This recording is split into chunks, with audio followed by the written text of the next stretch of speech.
There is a huge problem that is growing here in the U.S. It is a cancer that is growing and devouring everything in its path, slowly eating away and corroding at its infrastructure of this country. What is it? Criminal gangs. Gangs have been rapidly increasing in size, and I will tell you about gangs, why we as a country should take more action in stopping them. I'm going to tell you about the gangs, where they operate, the history of gangs, why they are bad, and how we can stop them.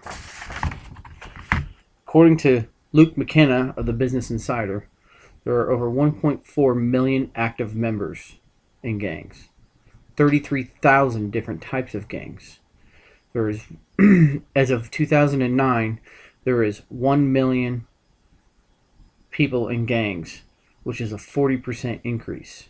There are 4 types of gangs. There are street gangs, who wear colors like the Crips are blue.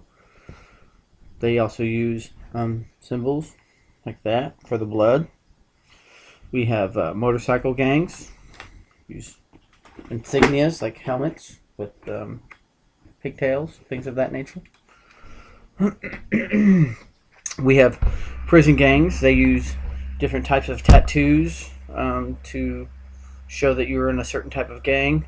And then you have neighborhood gangs. Over 40% of the gangs are under the age of 18. They operate in all 50 of the states in the United States. The Latin Kings are the largest gang in the United States, nearly 25,000 in Chicago alone.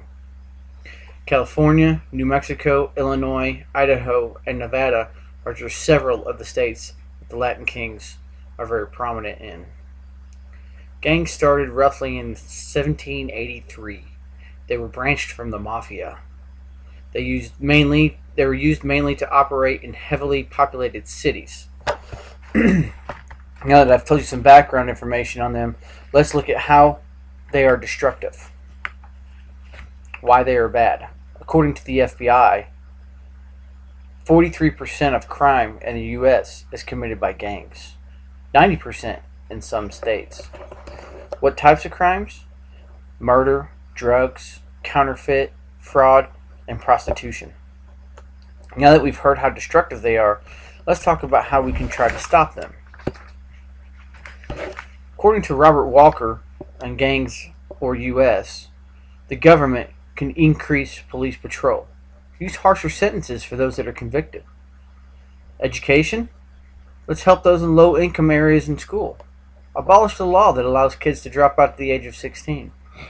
Just say no to drugs. Teach kids that joining a gang won't bring riches or fame.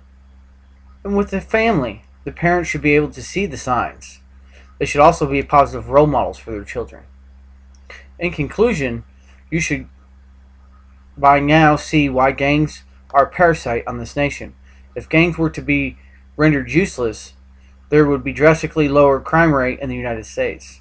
I hope today you were able to learn about gangs, why they're destructive, and how we can try to stop them.